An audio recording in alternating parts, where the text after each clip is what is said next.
Number 40, Azad Hind फौज। नेताजी के नाम से विख्यात सुभाष चंद्र बोस का जन्म 23 जनवरी 1897 ईस्वी को उड़ीसा के कटक में हुआ था। इन्होंने 1919 ईस्वी में कलकत्ता विश्वविद्यालय से स्नातक की उपाधि प्राप्त की और बाद में इंग्लैंड चले गए। सुभाष चंद्र बोस 1920 ईस्वी में इंडियन सिविल सर्विस परीक्षा में बैठे और योग्यता के क्रम में उनका चौथा स्थान आया, लेकिन उससे उन्होंने त्यागपत्र दे दिया। 1921 ईस्वी में स्वदेश लौटने पर वे अपने राजनीतिक गुरु चित्तरंजन दास और गांधी जी की प्रेरणा से भारतीय राष्ट्रीय कांग्रेस में शामिल हो गए। सुभाष को पहली बार दिसंबर 1921 ईस्वी में 6 माह की सजा मिली। 1923 ईस्वी में कलकत्ता के मेयर चुने गए, लेकिन 25 अक्टूबर 1924 ईस्वी को उन्हें दोबारा गिरफ्तार कर मांडले अर्थात बर्मा की जेल में भेज दिया गया। 16 मई 1927 ईस्वी को सुभाष चंद्र बोस को रिहा कर दिया गया। 1927 ईस्वी में इन्होंने धारा सभा असेंबली का चुनाव लड़ा और इंडिपेंडेंस लीग का गठन किया।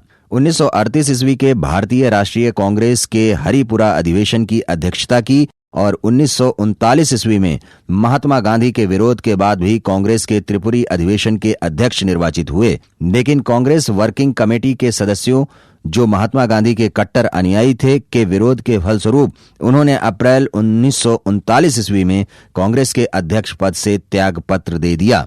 कांग्रेस से इस्तीफा देने के बाद 1939 ईस्वी में ही सुभाष चंद्र बोस ने फॉरवर्ड ब्लॉक का गठन किया।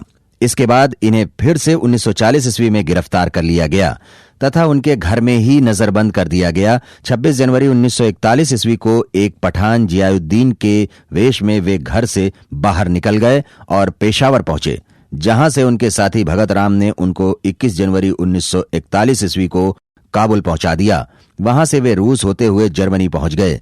जर्मनी में हिटलर से उनकी मुलाकात हुई। हिटलर ने उन्हें हर तरह की सहायता देने का वचन दिया। जो भी भारतीय सैनिक युद्ध के दौरान इटली और जर्मनी के हाथों पकड़े गए थे, उन सबको मिलाकर उन्होंने मुक्ति सेना बनाई, जिसका दफ्तर जर्मनी के ड्रेसडन में बनाया गया। सुभाष चंद्र बोस ने बर्लिन रेडियो से भारत समर्थक तथा अंग्रेज विरोधी भाषण प्रसारित किया। जर्मनी की जनता ने सुभाष को नेताजी से संबोधित किया। 7 दिसंबर 1941 ईस्वी को जापान जर्मनी के साथ युद्ध में शामिल हो गया। इन दिनों रास बिहारी बोस ने जापान में रहते हुए 28 मार्च 1942 ईस्वी को टोक्यो में मलाया से बर्मा तक रहने वाले सभी भारतीय नेताओं का एक सम्मेलन बुलाया, जिसमें उन्होंने भारतीय स्वतंत्रता लीग तथा आजाद हिंद फौज बनाने की घोषणा की। इसके बाद 14 जून से 23 जून 1942 ईस्वी तक बैंकॉक में रास बिहारी बोस की अध्यक्षता में एक सम्मेलन हुआ, जिसे बैंकॉक सम्मेलन के नाम से जाना जाता है। इसमें जापान से बर्मा तक के देशों में रहने वाले असंख्य भारतीय सम्मिलित हुए।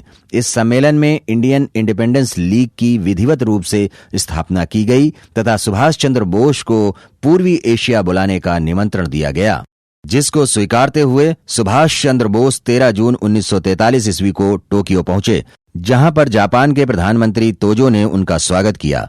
सुभाष चंद्र बोस ने अंग्रेजों के विरुद्ध भारत की स्वतंत्रता के लिए अपना प्रथम संदेश भारतीयों को टोक्यो रेडियो से दिया। इसी समय आजाद हिंद फौज का भी निर्माण आरंभ हो गया था। भारतीय सेना के कैप्टन मोहन सिंह ने कुछ सैनिकों के साथ अपने आप को जापानी सैनिकों के समक्ष आत्मसमर्पित कर दिया। एक धार्मिक व्यक्ति प्रीतम सिंह और जापानी सैनिक अधिकारी मेजर फूजीहारा ने इन्हें भारत की स्वतंत्रता के लिए प्रोत्साहित किया। सिंगापुर के पतन के बाद 40,000 भारतीय सैनिकों ने स्वयं को मेजर फूजीहारा को सौंप दिया, जिन्हें उसने मोहन सिंह को सौंप दिया। इस प्रकार सितंबर 1942 ईस्वी में औपचारिक रूप से आजाद हिंद फौज का गठन हो गया। इस फौज का उद्देश्य भारत की स्वतंत्रता के लिए संघर्ष करना था। आजाद हिंद फौज की स्थापना का विचार सर्वप्रथम कप्तान मोहन सिंह के मन में आया था, जबकि गठन रास बिहारी बोस ने किया था। सुभाष चंद्र बोस 2 जुलाई 1943 ईस्वी को सिंगापुर पहुंचे और 5 जुलाई 1943 ईस्वी को रास बिहारी बोस ने भारतीय स्वतंत्रता लीग की अध्यक्षता सुभाष चंद्र बोस को सौंप दी और स्वयं केवल मुख्य परामर्शदाता बन गए। 21 अक्टूबर 1943 ईस्वी को सुभाष चंद्र बोस ने आजाद हिंद फौज के सर्वोच्च सेनापति की हैसियत से सिंगापुर में स्वतंत्र भारत की अस्थायी सरकार की स्थापना की, जिसके क्रम में उन्होंने दिल्ली चलो और तुम मुझे खून दो, मैं तुम्हें आजादी दूंगा का नारा दिया। जापान ने 8 नवंबर 1943 ईस्वी को अंडमान और निकोबार द्वीप को नेताजी की इस अस्थायी सरकार को सौंप दिया। नेताजी स्वयं इन द्वीपों में आए और अंडमान का नाम शहीद द्वीप एवं निकोबार का नाम स्वराज द्वीप रखा। 22 सितंबर 1944 ईस्वी को सुभाष चंद्र बोस ने शहीदी दिवस मनाया। आजाद हिंद फौज के 3 और ब्रिगेड थे, जिसका नाम क्रमशः सुभाष ब्रिगेड, नेहरू ब्रिगेड और गांधी ब्रिगेड था। इनमें से सुभाष ब्रिगेड का अध्यक्ष शाहनवाज खां को नियुक्त किया गया। इनके अतिरिक्त रानी झांसी रेजिमेंट के नाम से स्त्री सैनिकों का भी दल बनाया गया। द्वितीय विश्व युद्ध में भाग्य ने जापान का साथ नहीं दिया तथा जर्मनी ने भी हार मान ली, जिससे जापान के अधीन जो भी प्रदेश थे उन सब पर दोबारा अंग्रेजों का कब्जा हो गया।